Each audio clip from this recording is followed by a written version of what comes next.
The following is a message from Christ Central Manchester, a church that meets in the heart of Manchester in the UK. To find out more about us, please visit www.christcentral.org.uk. Yes. Well, I'm Matt. For those of you who don't know me, it's good to see you. I'm going to apologise in advance. I've got a bit of a cold this morning, so if I start coughing and spluttering down the microphone at you, I'm sorry. But hopefully we can avoid it, and hopefully my voice will last for the necessary time. But we'll see.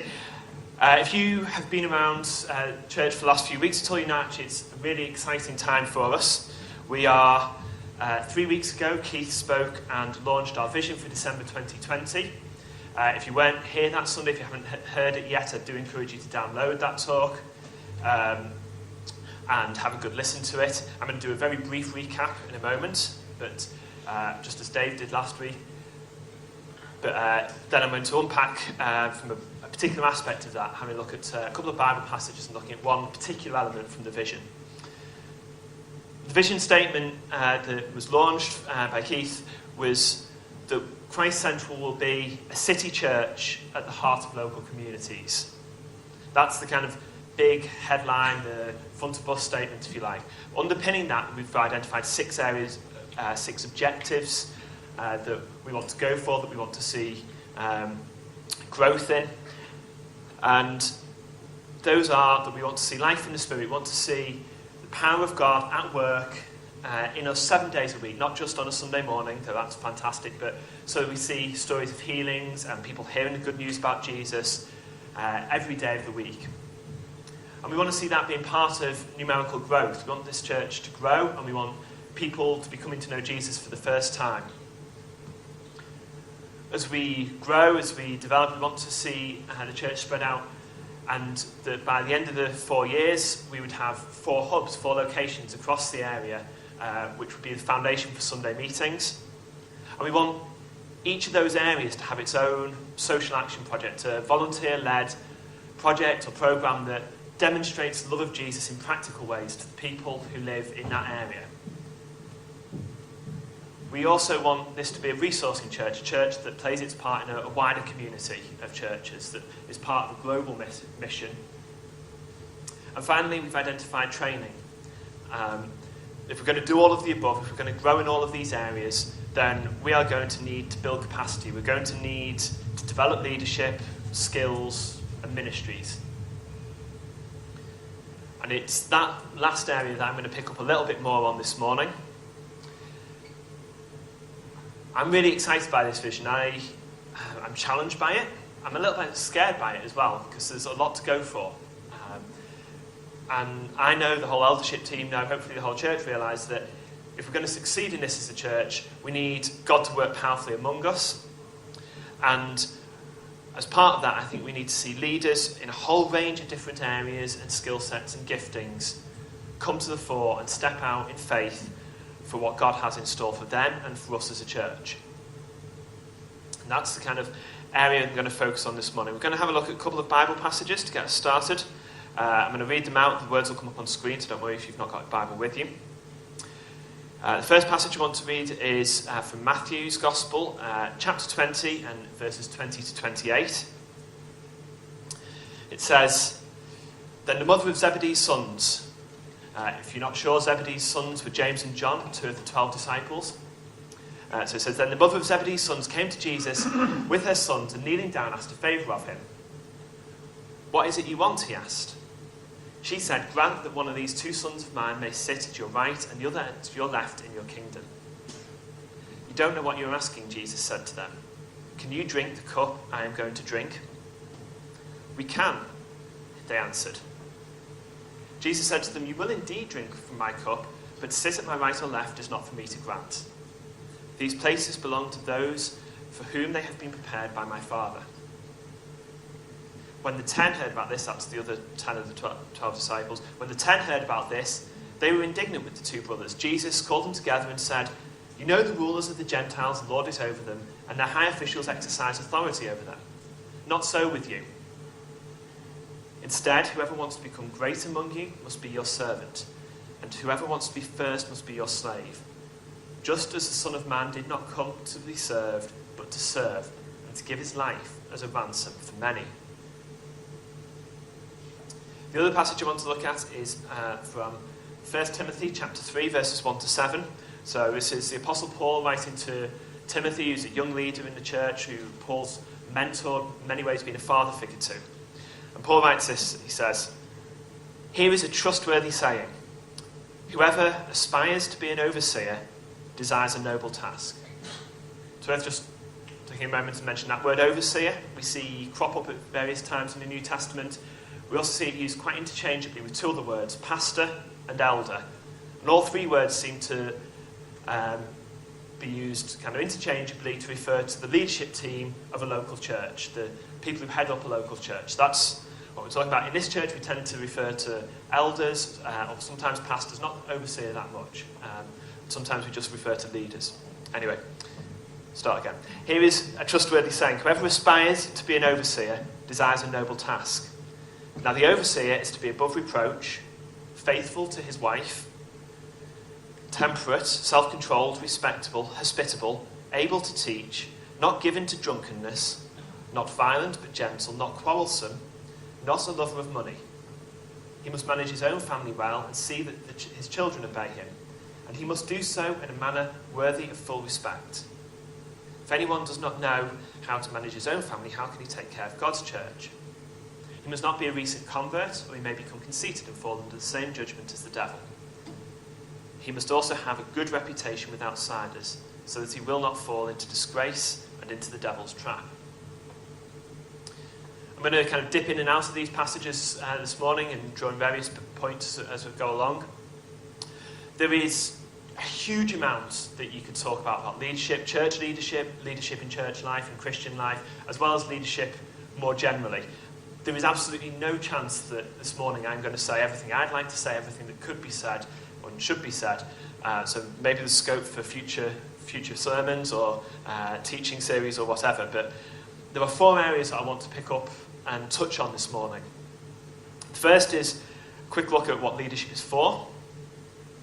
The second is who is called to leadership. Thirdly, kind of what our attitude should be about leadership and towards leadership. And then finally looking a little bit at training leaders and what that's going to perhaps look like and where our attention should be. As I was thinking about this, I was thinking, well, why do we need leadership? What's a good demonstration? I was reminded of something that happened a few years ago. Myself and Annie, and he's not here this morning, but we decided we were going to meet up and go out to the Christmas markets, grab a bite to eat maybe, and just hang out for a bit. And it was one of those evenings when nothing went right. We were late, we got lost, we were late again, the whole thing. I'm going to blame Annie, he's not here this morning. It was absolutely all his fault. There's no way any of it was my fault. I can't actually remember. But it was just one of those evenings, nothing went right. We eventually arrived in Manchester for the Christmas markets just in time to see them close. Now, I'd had my dinner because I don't hang around waiting for my food very long, but Annie hadn't done anything to eat, so I said, mate, what are you going to do? You must be starving. It's like late and you've been out running and all sorts. And he said, oh, don't worry, I'll just get a McDonald's. So, fair enough, if you want to call that dinner, but it's not my choice. But so we start walking away from the markets and we're just kind of chatting away. And it's cold, it's dark, it's wet. It's basically Manchester in December. And we're chatting away, and after a few minutes, we're just wandering down these sort of empty back streets a little bit. Annie, where is this McDonald's that you're taking us to? And he looks at me and said, I thought you were taking us back to the car. Completely the opposite direction. Without leadership, without somebody taking charge and saying, this is where we're going, that's where you end up. You end up wandering around in the dark, in the wet, in the cold. Leadership is useful. Leadership is important because it sets direction, it gets people organised, it gets people working together towards a common goal.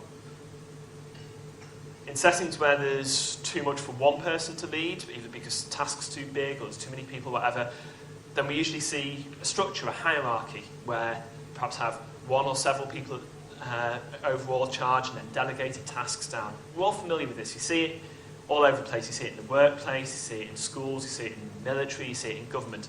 A structure, a hierarchy to leadership. And it's good, it's biblical. There is hierarchy in God's kingdom.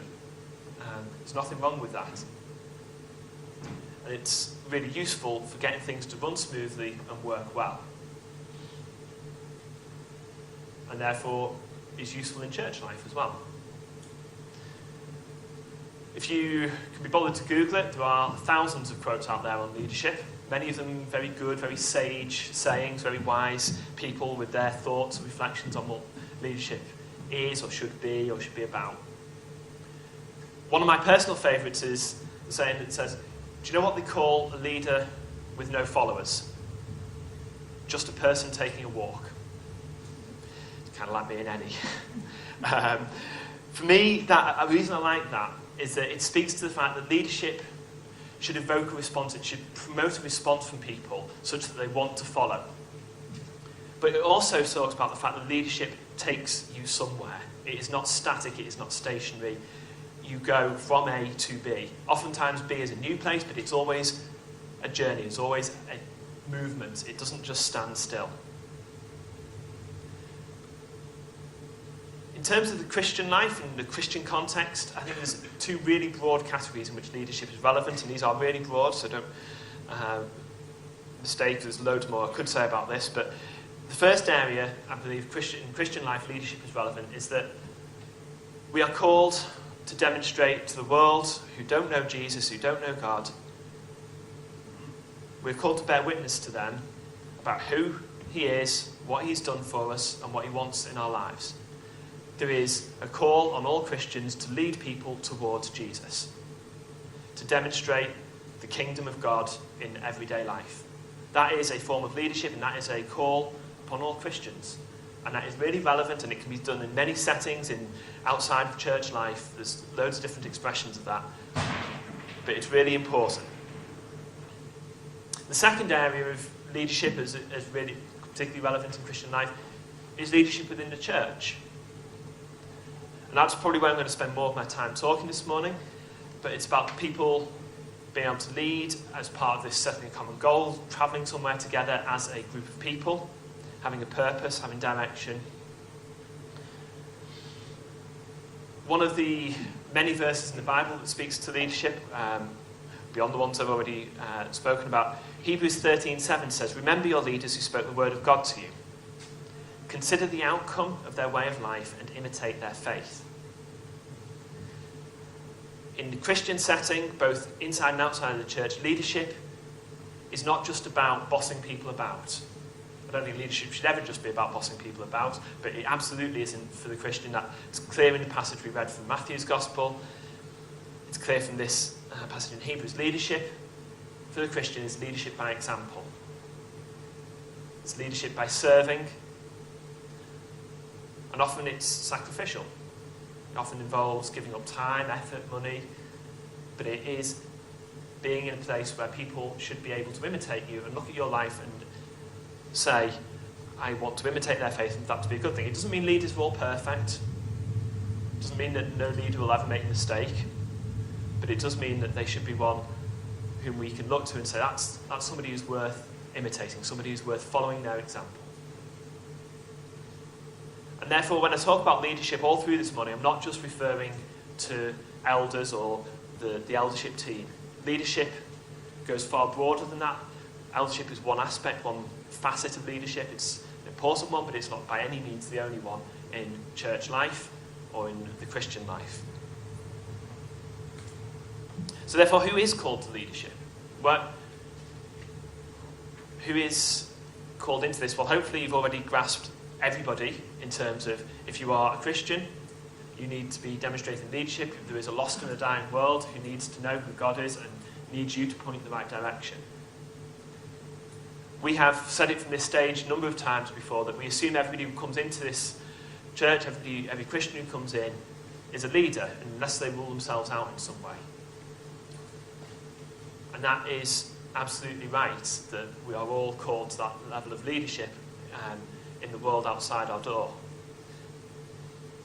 But there is also specific roles of leadership within the church setting.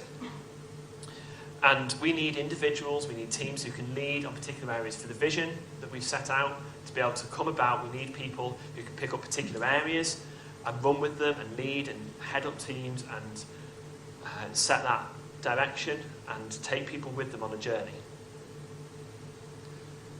And we need more of that than we currently have. We've got great leaders, but we need more capacity because this is a vision which stretches us. It sees us grow and develop, and therefore we need more capacity, we need more growth than we currently have. And therefore some people here, some people who aren't even yet here, will be called. They'll be called to specific roles, specific tasks, specific purposes within the church to lead. Some of you already know that. Some of you are already in leadership and you know that that's a calling on your life. Some of you know that there's a calling on your life. Maybe you've had prophetic words. Maybe you just have a sense of it. You know that leadership is part of what you are called to. Some of you haven't twigged yet. Some of you, it's going to come as a slight surprise when somebody says to you, I want you to step into this leadership role, whatever that might be, whether it might be preaching, it might be leading a community group, it might be leading a Sunday morning meeting, whatever it is, it might come as a bit of a shock to you when you find out that people think you are called to leadership.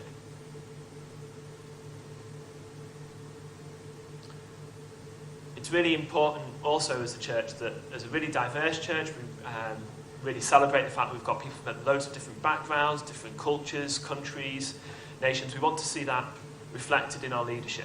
Now, it's not a kind of mathematical quota system whereby we say, well, we've got X% of the congregation are German, therefore we need X% also to be in leadership. That means we need 2/3 of a German in leadership or something like that.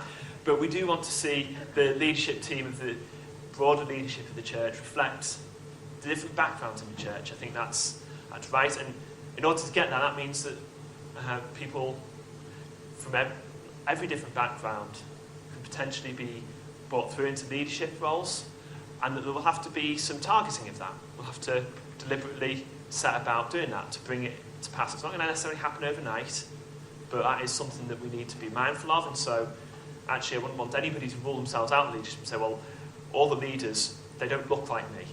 You know, they all conform to a certain type, and that's not who I am, my background. It's not what I look like or where I've come from. That is not something that rules you out from leadership. Actually, I would argue that potentially being different to some other people might be a call for you to be pulled into leadership. We'll see. Having looked quickly, therefore, at kind of the purpose of leadership, having looked at the who's called to leadership, I want to spend a bit more time now looking at what our attitude towards leadership is, and particularly kind of personal calling and how it affects us. Excuse me.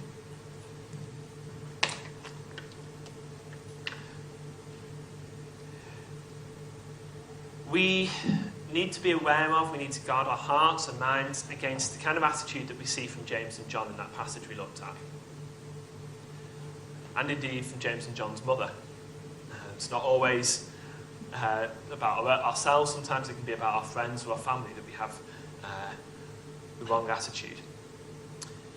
I mentioned before that hierarchy is a useful thing, this structure that enables us to run organisations, societies, etc. well. Hierarchy is a good and positive thing. The problem with hierarchy, assuming it's not badly designed in the first place, the problem with hierarchy is people, usually. And there is this hugely common problem, almost universal I'd say, in human nature, whereby we associate being in a more senior role in a hierarchy as being more important, more prestigious, more valuable as a person. We associate being more senior with being more valuable. That's what James and John are thinking. They've kind of looked and said, right, Jesus is the main man. We can see that. Everybody can see Jesus is the main man. He's going to come in. There's going to be a day when his kingdom comes, and he's going to be the top guy. We're fine with that. We'd like to be next in command, please, because we think that looks like a pretty good seat at left and right of Jesus when he comes in glory. We want those seats. And they're not asking for it because they're thinking about serving. They're asking because they want the power and the prestige and the honour and all the trappings of glory that they think will go with being at Jesus' right and left in that senior position. And that's so often how we think about it. In fact, the other 10 were probably not thinking any differently. They were just annoyed that these guys got there first. And that's why Jesus has to rebuke them. That's why he has to teach them. He says, no, for the Christian, for my follower, it's not about gaining power and wealth and all the trappings of glory. He said it's about serving. It's about giving of yourself to look after and to lead other people, and it is sacrificial. Jesus is the prime example of that. He gave himself for us. Our value is not defined by our position in any hierarchy. I'm an elder in this church, and I know what my value is. It's incredibly high. But it is exactly the same as the value of each and every one of you, and indeed everybody else in all the world. My value is not in what job I do, be it in church or outside of church. It's not in my connections or my parents' connections or roles or anything else. My value is defined as one whom God loved so much that he sent his one and only Son to die so that I could know life. Your value is defined as one whom God loved so much that he sent his one and only Son to die so that you could have life. If I start to believe that I'm more valuable than you, or you think I'm more valuable, or you think you're more valuable than anybody else, because of positions in a hierarchy or a structure or roles in leadership, then you've lost sight of who you are in Christ. I've lost sight of who I am in Christ. That's not how it works. Value is not dependent upon position or status within a hierarchical structure. The world outside will tell you that it is, repeatedly. It will reward and honour, and that's a problem in the world, but it's not to be a problem in the church. It's not to be the attitude in the church. And yet Paul writes to Timothy that desiring to be an overseer, or pastor or an elder, is to desire a noble task. There's nothing wrong with wanting to be a leader. I'm not saying this to say nobody should want to be a leader. It's pushing yourself up, getting ideas above your station. That's not what I'm saying. Paul says very clearly, to desire that, to take on responsibility, to serve, is to desire a noble task. It's a good thing. But it's not there, it's the purpose of growing in leadership, whatever the leadership roles might be. It's not there to grow in power and importance and all those sort of trappings of doing well in life. To have people look up to you and think, oh, they must be really special, more special than me.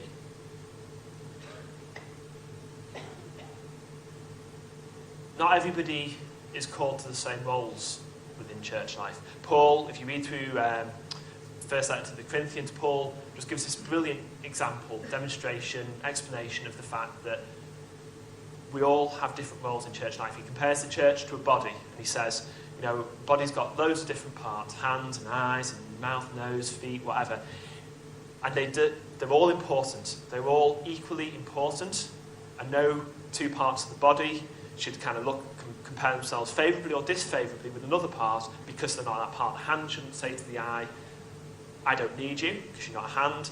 And the eye shouldn't say to the hand, I don't need you. And neither should the hand say, I'm no use because I'm not an eye. Or the eye say, I'm no use because I'm not a hand. The whole body needs to function together. There are different roles within church. There are different roles within leadership. There are different state positions, but none of them define our value. Our value is set entirely separately to the role or the office or the function we fulfill.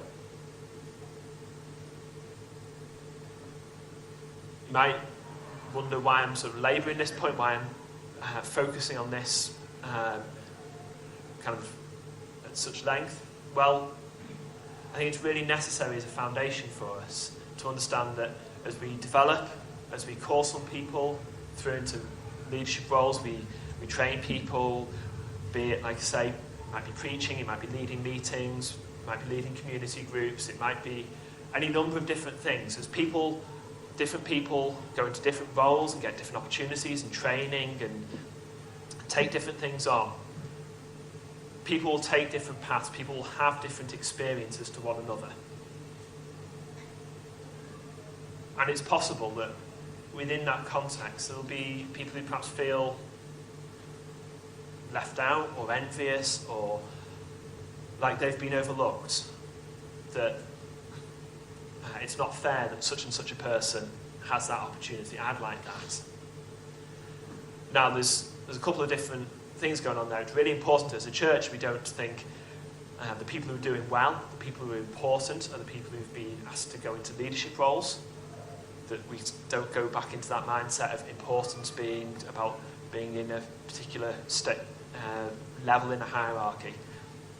But there is also a challenge that can come where if you genuinely feel hurt by having been overlooked or left out, maybe you feel like there's a calling in your life, a gifting that you've got that's not being used by the church, that can cause pain. It can be quite negative.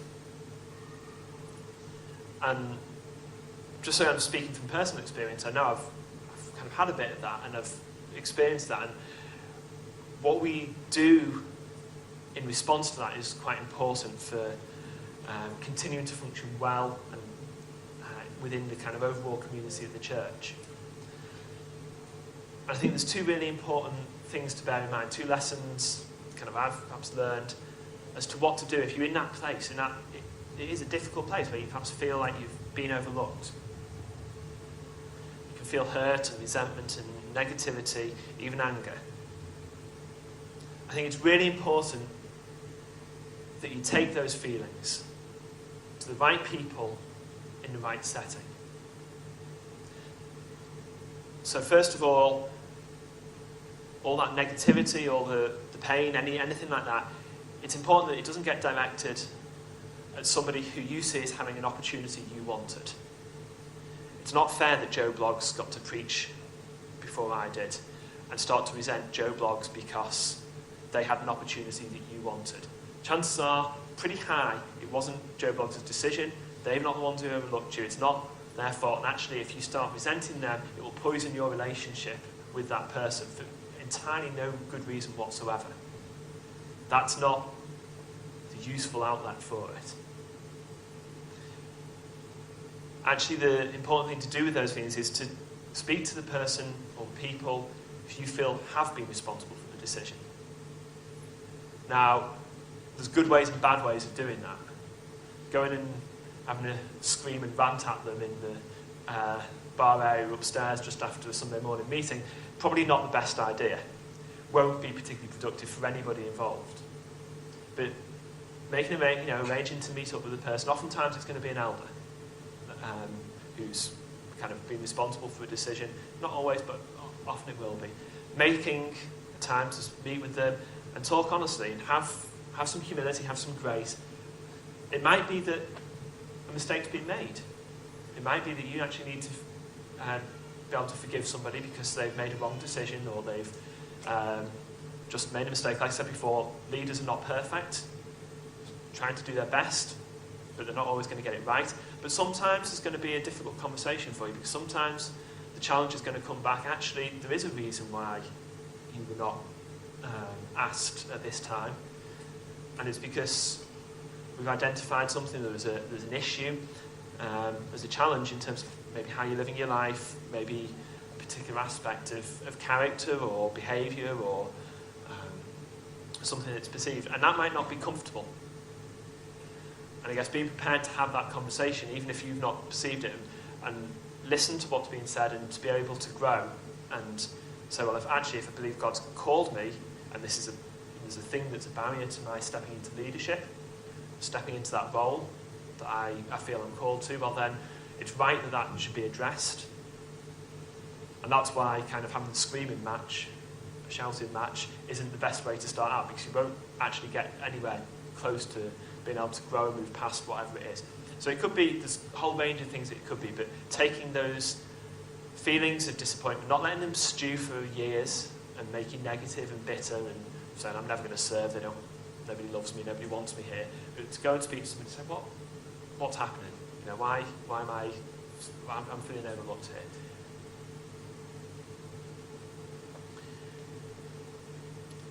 it's important that we get these things right. And it's important if you are in a position of where you've been asked into leadership that you're not lording it over people, as Jesus talks about.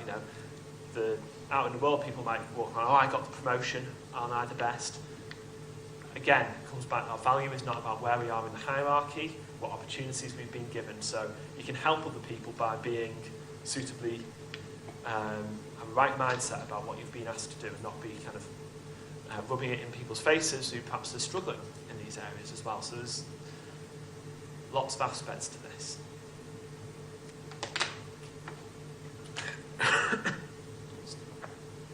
Excuse me. So with all that in mind, I'd like to kind of spend the last few minutes this morning just having a little bit of a look at what training and development might look like. I'm not setting out a full strategy this morning with dates and times and names, because we don't have one yet, quite frankly, but I do have some thoughts and some ideas about what training and development looks like as we seek to bring more people through into leadership roles in order to chase after this vision of a city church at the heart of local communities. The passages we've read this morning, plenty of other passages in the Bible, give us a pretty good picture of what God looks for in leaders. First and foremost, it's about character. We see it in that passage I've read from Timothy, you see it in other passages talking about the characters for the characteristics required of a leader, or an elder or a pastor in other passages in the New Testament. We see it in the Old Testament. We see with the selection of the young boy David to be future king of Israel, God saying to the prophet Samuel, I'm not interested in how tall he is or how handsome or how outwardly impressive this person is. I want somebody after my own heart, and he identifies that in David. First and foremost requirement for leadership in the Christian setting is character. There's other aspects to it, absolutely. Capacity and capability and calling and other words beginning with C. But character is first on the list every time. Has to be. Because we are saying we want leaders whom we can imitate. Leaders who we can follow their example. That verse again in Hebrews. Consider the way of life of your leaders. Imitate their faith. If we want people whose faith we can imitate, then character is absolutely top of the list. You can go on as many training courses on leadership as you like that might teach you about motivating people or organising teams or how to have difficult conversations or how to do structural organisation. And none of those will amount to much, none of those will be much use in Christian setting without that foundational point of character.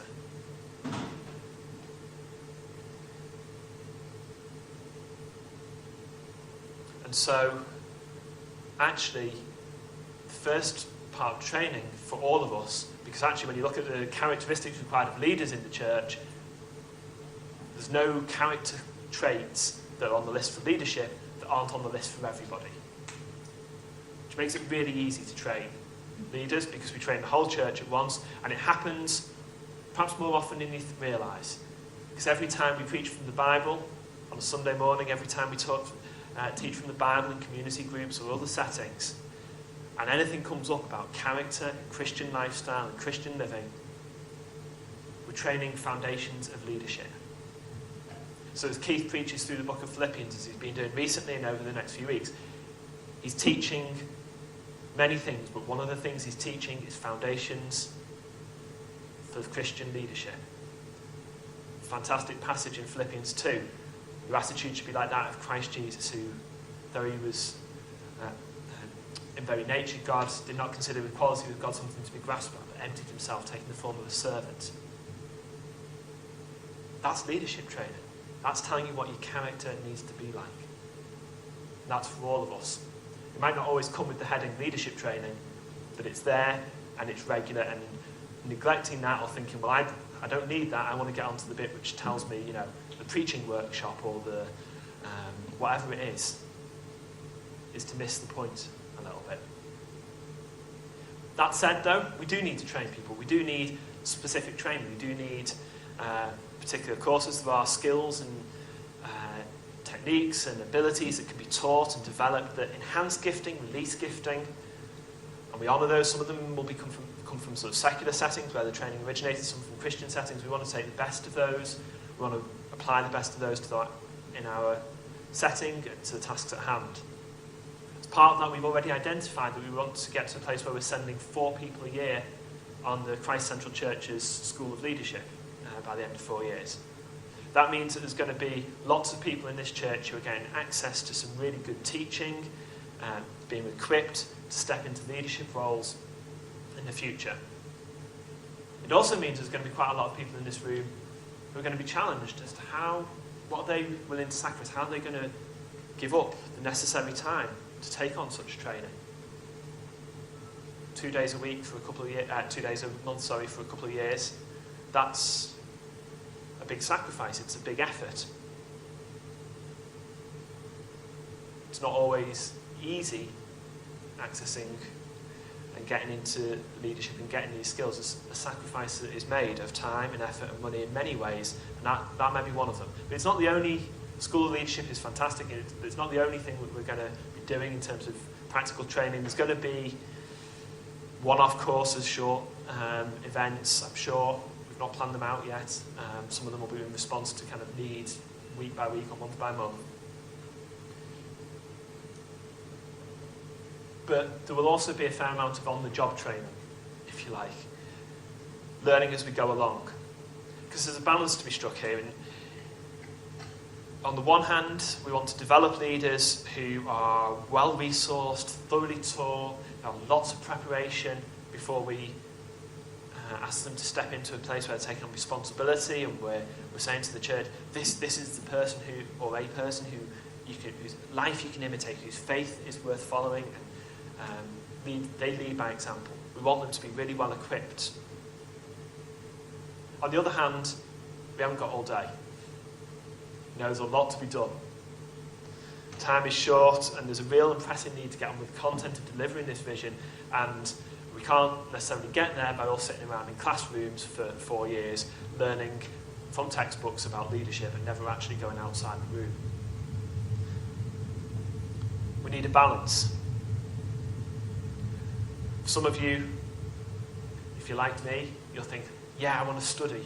I want to go on a course. I want to learn more. I want to get knowledge. I want to get it all figured out before I take a step out into any kind of leadership role.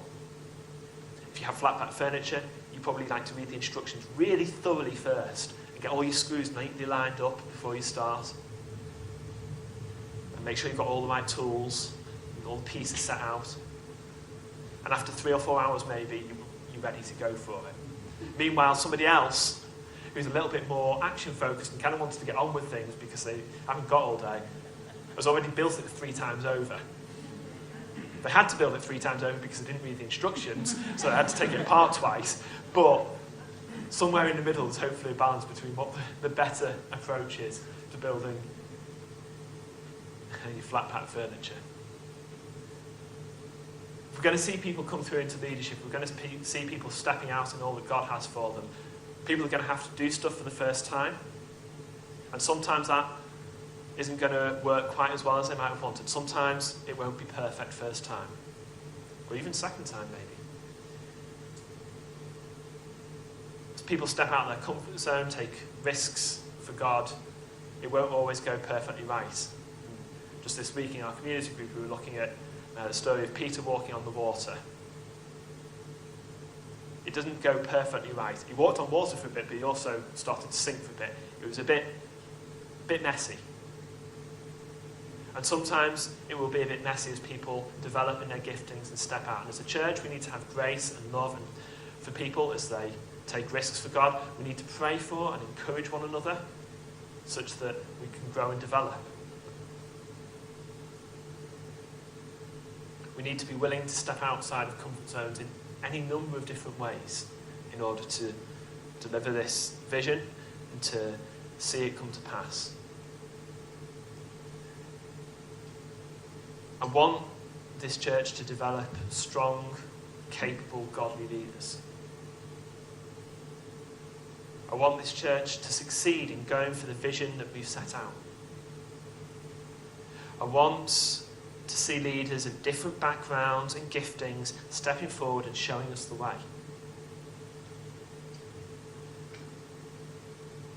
I want these things because the world outside our door desperately needs to know Jesus. There are people who are suffering in all kinds of different ways who desperately need the church to be on the front foot. This church and the church more globally. We need to be playing our part to do that well, to be effective in that.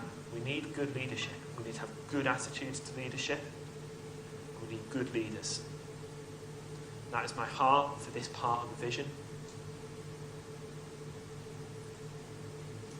That is what we're going to be going for over the next few years, and hopefully this is just a start, this is just a foundation this morning for some of that. If the band would like to come back up, I'm just going to pray.